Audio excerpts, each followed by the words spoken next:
All right, fastest 15 minutes on the internet, fastest 15 minutes in social media. And my name is Judson Powell. All right, here we go. Want to talk today a little bit more about how this all deals with Kemetic spirituality. And the thing about it is, us that practice a lot of spirituality, or who practice Kemetic spirituality, or just African spirituality, period, we all knew that this stuff was going to go down. And you can, and if you don't believe me, you can go back and you can watch all my videos from 2 years ago or whatever. But we knew that at some point that there would be voices that spoke up, like Kwame Brown, like Etan Thomas, like Craig Hodges. But it doesn't really matter who. But the thing about it is that the message is getting out there, and so what we're doing is not in vain, or what we were doing is not in vain, and those voices should include your voice.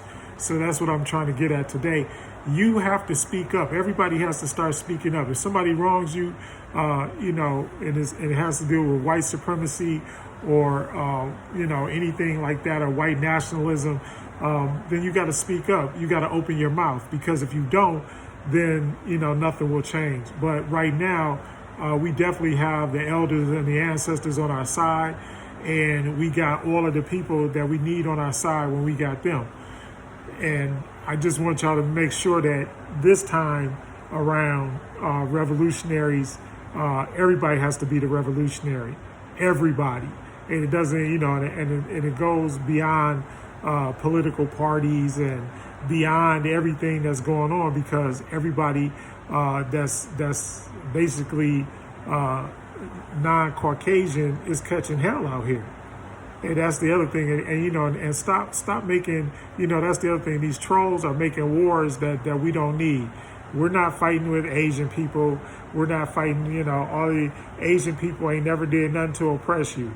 You let them, if they're in your neighborhood, you let them in your neighborhood. That's because you didn't support the black folks that put up a store or put up a hair supply or whatever in your neighborhood. So you got to start supporting the people, support the right people.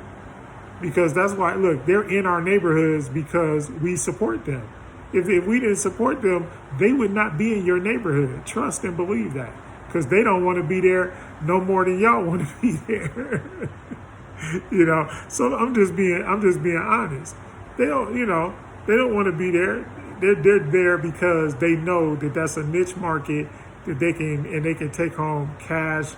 They can take home a lot of cash. Those are cash-rich businesses. Those are businesses that the majority of y'all, when y'all come in there, what y'all doing is y'all giving them cash, and then they're taking that cash and they're leveraging that cash. Because see, if I make a couple $100 a day, and say I take out a $100,000 loan, well, I could easily pay back that $100,000 loan, especially if I get a good interest rate. So you got to start thinking business. Start thinking, well, what's going on? What's going on is you got to start thinking business, and you got to start thinking in the realm of, how can I do business? Now, I got one caveat to what I said about, I got a couple of inboxes about that, about what I said to what Monique said. And I wasn't trying to tell nobody what to do or anything like that. Don't get me wrong. I'm not telling y'all what to do. I'm just telling you, look, you catch more flies with honey than you do with vinegar. All right? And so if you go out in the street and you looking like who'd have thought it, chances are, I don't care, you could be the greatest person in the world, but people do judge you. And I've actually done this before, where I remember, when I was in law school, and I would go to the same place, in the same time and whatever, because I just wanted to see how bad it was. And it was just a general curiosity. But when I went in there and I didn't have on a suit and tie, and I did have on a shirt and tie, then everybody, I was treated differently. But when I came in there and I was suited and booted, and they looked at me, they were like, oh, this guy, they pay you more attention. So I'm just saying, that's a true fact. It's not saying nothing, not saying nothing bad about anybody. And, you have the right, of course, obviously, you have the right to wear whatever you want. And that's how I feel about that. Just like, people don't like my dreadlocks. I understand, I shouldn't say locks, shouldn't say dreadlocks. But people don't like my dreadlocks, but that's fine. They don't have to like them. But I have to suffer the consequences, like getting asked, where can I buy weed? Well, that's not so much as it used to be, because now we got dispensaries and everybody can buy it. But before marijuana was legalized out here, everybody, do you know where I can get the weed? the sticky icky, or whatever they calling it now. Can't smoke that stuff that what my man said. I can't smoke that stuff that the rappers smoke. Weed is different from when I was a little kid. You had to, don't want to do that. But anyway, that's another thing. So all of these voices. So we going back to the voices, and the thing about voices is that when you think about it, okay, what we got to do at this point is we can't have just one person. And we know what the strategy is. The strategy is voter suppression, which I have been telling y'all that forever. And everybody, do you know how many times I got kicked off of some social media platforms for arguing with somebody about voter rights and registering to vote and going out and voting? Because y'all don't know y'all history. When you talk about, when people sit up there and say, oh, nobody died for your right to vote, that's an absolute 100% lie. That's not true. People died for our right to vote. I mean, it is what it is. And right now, why do you think their main strategy is voter suppression? Why do you think the strategy of the conservatives and the GOP is what? Is voter suppression. That is their agenda. So we have to fight back. And the way we fight back is that we register and vote. And the other thing is we got to stop this stuff about, and once again, you got to stop this stuff about thinking that you're a minority. You are not in the minority. All of the black, brown, and yellow and red people in this country outnumber Caucasians by a long shot. All right? So don't get caught up in that. Go out and exercise your right to vote. And I ain't telling you who to vote for. I ain't telling you how to vote or nothing like that. What I'm telling you is whatever it is, just do it and vote, because we need that. Okay? Like I said, a lot of this stuff is just common sense, y'all. I mean, if they're trying to prevent you from voting, what do you think will hinder their effort is what? You go out and vote.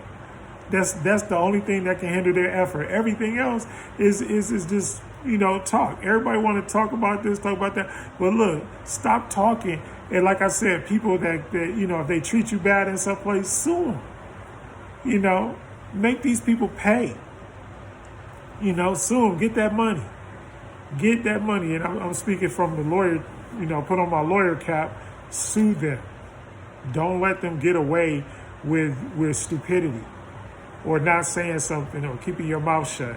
And the other thing is, and then the final thing that I want to talk about is putting yourself in a position where you are not beholden to the man. And a lot of people don't say stuff. And look, I know I got a lot of people that listen to me and that watch me, but they don't or want to. And there's a lot of people out there, they want to follow Kemetic spirituality and want to follow African spirituality, Kush and all in Ethiopia and all of that, and Nubia.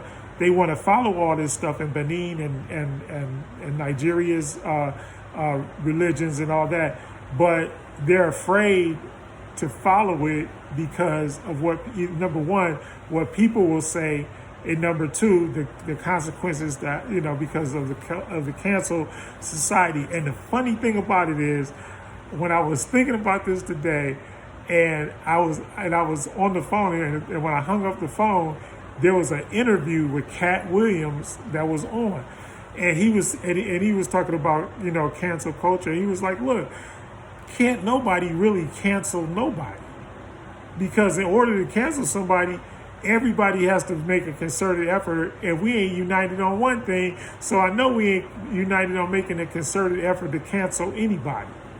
I mean, if we should, and once again, going to what Judge Joe Brown was saying, if we should cancel anybody, it should be people like Cardi B and like that who are putting out what bad images of black folk.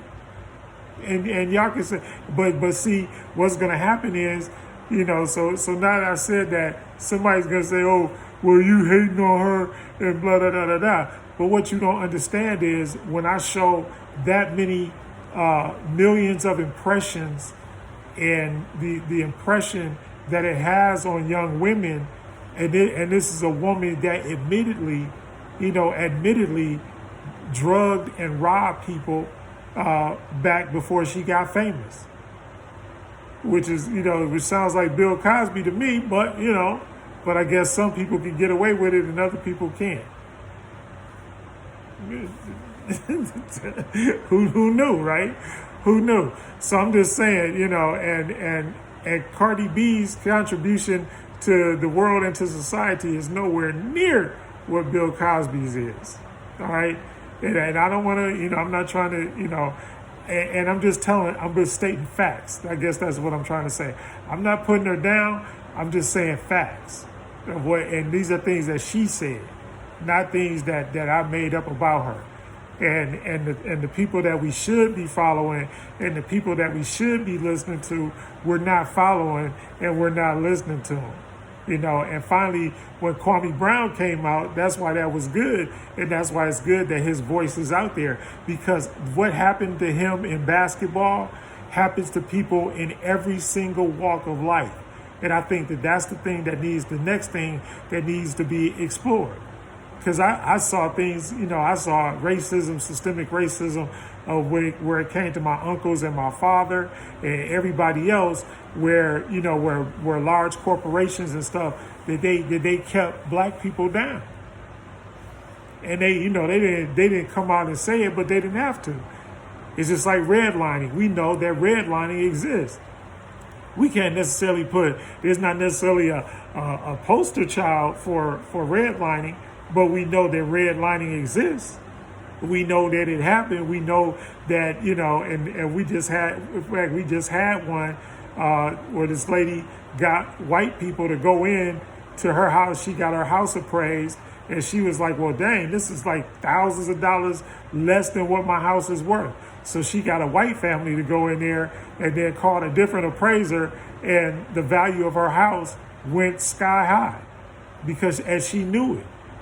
And that Chris Tucker, if you look at, watch some of the stuff Chris Tucker did, that's why Chris Tucker didn't make no more Fridays, because he came back on he basically came back on the good guy's side, and he didn't want to cuss and do all that stuff no more. But his grandfather was instrumental in a thing called the straw man. And what they would do in the old days is that they would get a white person to go and buy the property for them because they knew that white folks weren't going to sell it to them. Or a lot of times they were covenants in these deeds, and the covenants in the deeds, expressly said that you could not sell it to a slave, an African, or a person of African descent, or somebody who was black. All right, and Baby Bush, when Baby Bush tried to sell his ranch, there was like one of those covenants in the deed to his property. So this stuff still goes on, and we know it still goes on, but we got to speak up about it. We got to talk about it and put it out there, because and all that stuff that they be saying about, oh, well, y'all need to get over it. Don't get over nothing. Hundreds of thousands of people died in the Middle Passage. I'm not getting over that. Thousands of people lynched. I'm supposed to just get over that, including somebody in my family. So I'm just supposed to get over that, huh? But every time 9/11 comes up, or the Holocaust comes up, or anything like that comes up, then all of a sudden, what? I gotta pay homage and bow down to their thing. Ain't gonna happen. Anyway, fast 15 minutes is up. I done said what I guess I said what I wanted to say. I ain't say everything. But anyway, fastest 15 minutes. Like button, subscribe button. I'm Judson Powell. Most of all, hit the love button. I love y'all.